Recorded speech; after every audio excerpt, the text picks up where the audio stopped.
একটা প্রশ্ন, বাংলাদেশ তো বিশ্বকাপ খেলেইনি, তাহলে কেন প্রতি 4 বছর পর পর পুরো দেশ হঠাৎ দুই ভাগ হয়ে যায়?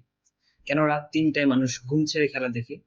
কেন একটা গোলের পর আমরা এমন আনন্দ পাই যেন ট্রফিটা আমরা নিজেরা জিতেছি? কেন বন্ধুদের সঙ্গে ঝগড়া হয়? কেন ফেসবুকে স্ট্যাটাস যুদ্ধ শুরু হয়? আর কেন বিশ্বকাপ শেষ হওয়ার পর হঠাৎ সবকিছু ফাঁকা ফাঁকা লাগে?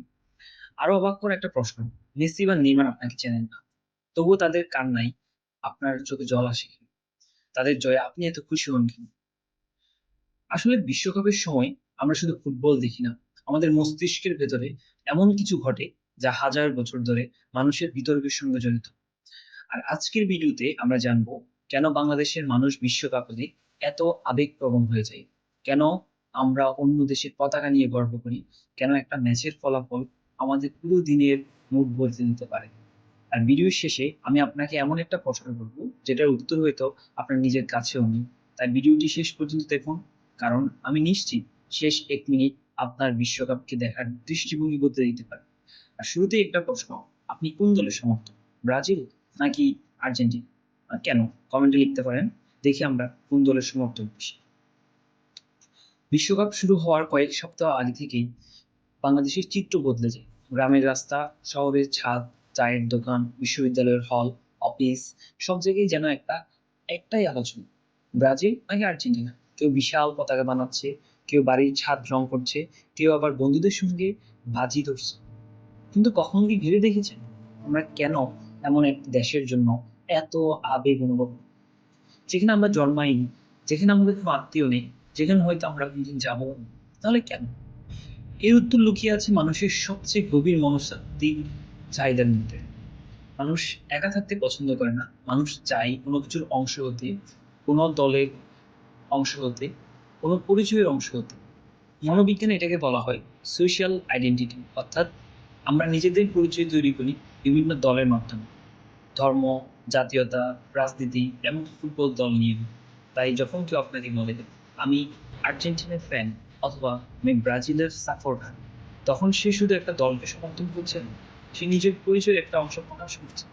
এই কারণে অনেক সময় মানুষ নিজের দলের সমালোচনা সহ্য করতে পারে না, কারণ তখন তার মনে হয় তার নিজেরই পরিচয়কে আক্রমণ করা হচ্ছে।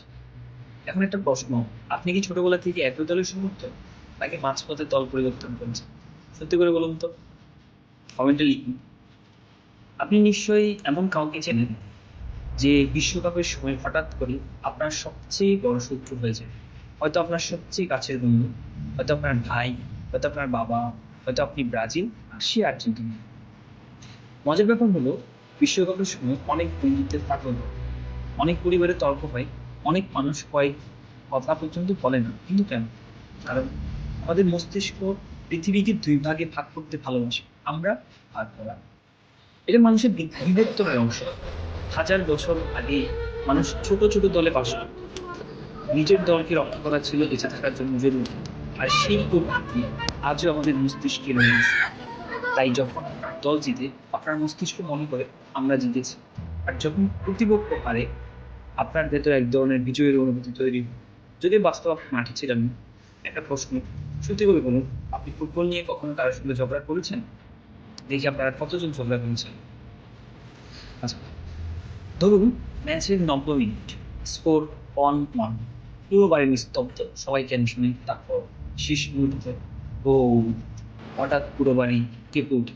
কেউ চিৎকার করছে, কেউ লাফাচ্ছে, কেউ সিজদায় পড়ে যাচ্ছে, আবার কেউ আনন্দে কাঁদছে। কিন্তু কেন? কারণ সেই মুহূর্তে আপনার মস্তিষ্কে ডোপামিন নিঃসৃত হয়। ডোপামিন বলতে হ্যাপিনেস কেমিক্যাল বলে, কিন্তু আসলে এটা পুরস্কারের এক ধরনের রাসায়নিক পদার্থ। যখন আমরা কোনো অপ্রত্যাশিত সুখ পাই, তখন মস্তিষ্ক আমাদের পুরস্কৃত করে। আর ফুটবল ম্যাচের অনিশ্চয়তা এই ডোপামিনকে আরো শক্তিশালী করে।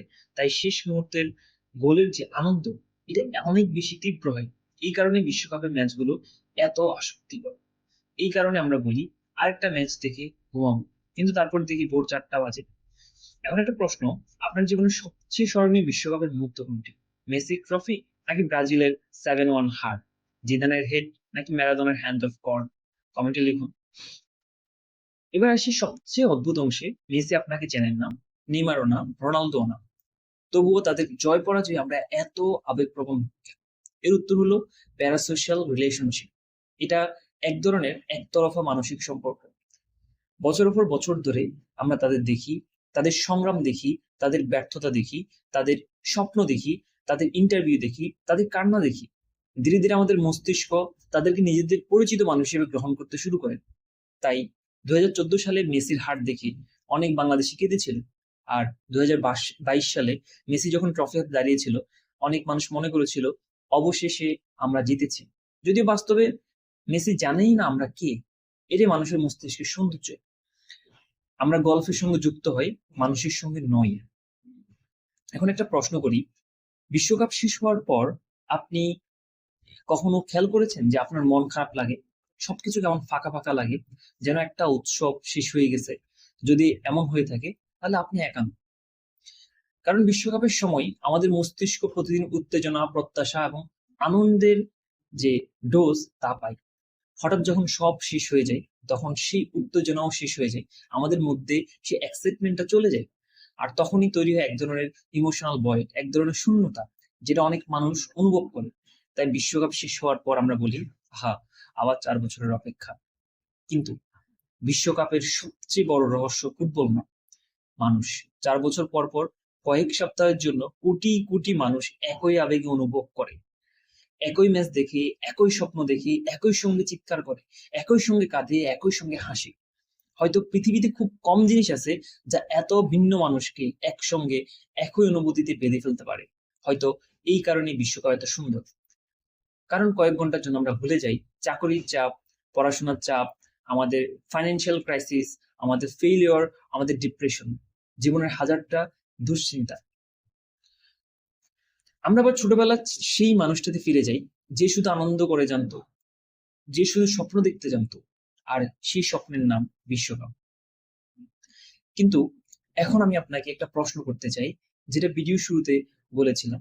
আমরা কি সত্যিই ফুটবলকে ভালোবাসি, নাকি আমরা ভালোবাসি সেই মুহূর্তকে যেখানে আমরা একা নই, যেখানে কোটি মানুষের সঙ্গে একই আনন্দ ভাগাভাগি করতে পারি, যেখানে একটা গোলের পর অপরিচিত মানুষও একে অপরকে জড়িয়ে ধরে, যেখানে কয়েক মুহূর্তের জন্য পৃথিবীটা একটু সুন্দর মনে হয়? আপনার কি মনে হয়, আমরা কি শুধু ফুটবলকে ভালোবাসি, নাকি আমরা ভালোবাসি একসঙ্গে অনুভব করেন সেই বিরল অনুভূতিটাকে? কমেন্টে আপনার মতামত লিখুন। আর যদি আপনি এতক্ষণ ভিডিওটা দেখে থাকেন, তাহলে কমেন্টে লিখুন, ফুটবল শুধু খেলা নয়। যদি ভিডিওটি আপনার ভালো লেগে থাকে, তাহলে এমন একজন বন্ধুর সাথে শেয়ার করুন যে বিশ্বকাপ এলে হঠাৎ করে ব্রাজিলিয়ান বা আর্জেন্টাইন হয়ে যায়। কারণ আমি বিশ্বাস করি এই ভিডিওটা শুধু ফুটবল নিয়ে নয়, এটা মানুষকে বোঝার ভিডিও। আর হয়তো আপনার কোনো বন্ধু এই ভিডিও দেখে নিজের আবেগকে নতুন ভাবে বুঝতে পারবে। আর যদি মানুষের মন, সাইকোলজি এবং সমাজের অদ্ভুত আচরণ নিয়ে এমন ভিডিও দেখতে চান, তাহলে অবশ্যই সাবস্ক্রাইব করবেন। কারণ এই চ্যানেলে আমরা শুধু তথ্য বলি না, আমরা মানুষের মনের মধ্যে লুকিয়ে থাকা রহস্য খুঁজে বের করার চেষ্টা করি।